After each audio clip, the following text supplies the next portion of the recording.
আজকের এবং পূর্বের সকল ঘটনার পরিপ্রেক্ষিতে আমরা সকল শিক্ষার্থীরা 5 দফা দাবি ঘোষণা করছি। 5 দফা দাবি এখন লিখিতভাবে আমি পাঠ করছি।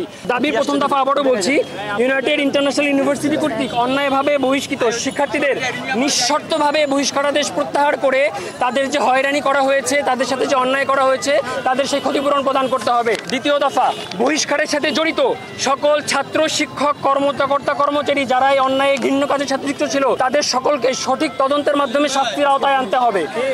3 নম্বর দাবি, ইউনাইটেড ইন্টারন্যাশনাল ইউনিভার্সিটিতে দীর্ঘদিন ধরে চলা অনিয়ম, দুর্নীতি ও স্বেচ্ছাচারিতার বিরুদ্ধে যে রিফর্ম আন্দোলন চলে আসছে বিগত সেপ্টেম্বর মাস থেকে, সেই রিফর্ম আন্দোলনের দাবিসমূহ বাস্তবায়ন করতে হবে এবং এই সংক্রান্ত উপযুক্ত ব্যবস্থা গ্রহণ করতে হবে। চতুর্থ দাবি, যেহেতু বেসরকারি বিশ্ববিদ্যালয়ের শিক্ষার্থীরা গত 10 মাস ধরে নানা সমস্যা নিয়ে শিক্ষা মন্ত্রণালয় সহ প্রধান উপদেষ্টার কাছে বারবার অনুরোধ করেছে সমস্যাগুলো সমাধানের জন্য, এবং ইউনাইটেড বিশ্ববিদ্যালয়ের শিক্ষার্থীরা গত 2 মাস ধরে একাধিকবার ইউজিসি এবং মন্ত্রণালয় সমাধানের জন্য গিয়েছে, তারা সমাধানে ব্যর্থ হয়েছে।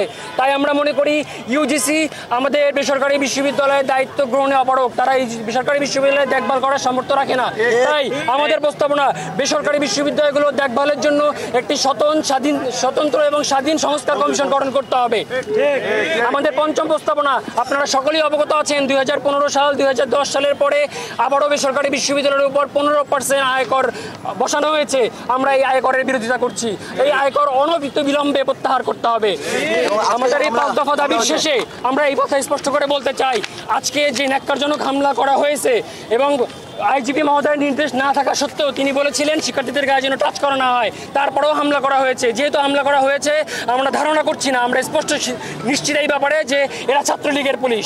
এই যে হামলা যারা করেছে তাদের অবশ্যই ব্যবস্থা গ্রহণ করতে হবে এবং এই আমাদের কাছে সরকারের উচ্চপদস্থ কর্মকর্তা অর্থাৎ প্রধান উপদেষ্টার দপ্তর এবং শিক্ষা মন্ত্রণালয় থেকে যতক্ষণ পর্যন্ত মানুষ এসে কথা বলে আমাদের সমস্যার সমাধান না করবে, এই আন্দোলন চলমান থাকবে। আজকে যেটা হয়েছিল, আমরা এখানে শিক্ষকদের আলোচনা করছিলাম যে কিভাবে কি করা যায়। এই মুহূর্তে ওরা হামলা করে বসে, আমরা ওদেরকে বলেছিলাম যে আমরা যে আপনার সাথে অন্যায় করেছি, আপনারা আমাদেরকে প্রমাণ দেন। ওরা কোন ধরনের প্রমাণ দিতে পারছে না। মেলে আমাদেরকে বলেছে যে আমরা নাকি ভিসিকে অবরোধ করেছে। ওকে ফাইন, তাহলে প্রমাণ দিক, আমরা মাথা পেতে নিব। ওরা প্রমাণ দিতে পারলো না, আমরা আপিল করেছি যে আমাদের প্রমাণ দেওয়ার জন্য। এরপর 16 জন ওরা আমাদেরকে বিশ্ববিদ্যালয়ে শিক্ষকরা আমাদেরকে বিশ্ববিদ্যালয়ে ডাক দেন এবং ওরা আমাদেরকে একজন করে ডাকেন এবং আমাদেরকে বলেন যে তোমাদেরকে শুধুমাত্র ভিসি অবরোধ করে সেই জন্য বসে করা হয়নি, এই জন্য বসে করা হলে তোমাদের 288 জনকে ডাক দেওয়া যেত, এরকম কথা বলেছে। তার মানে বুঝেন ওরাই কিন্তু এখানে ব্যর্থ, আমাদেরকে মেল করেছে ব্যর্থের জন্য, কিন্তু ওরা অন্য কথা বলছে। এরপর ওরা বলছে তোমরা ফেসবুকে এরকম ওইরকম পোস্ট দিয়েছো, এর জন্য তোমাদেরকে বসে করা হলো। আপনারা বুঝছেন এর থেকে সরছে আচরণ আর কিছু হতে পারে কিনা, যে জুলাই আন্দোলন হচ্ছে।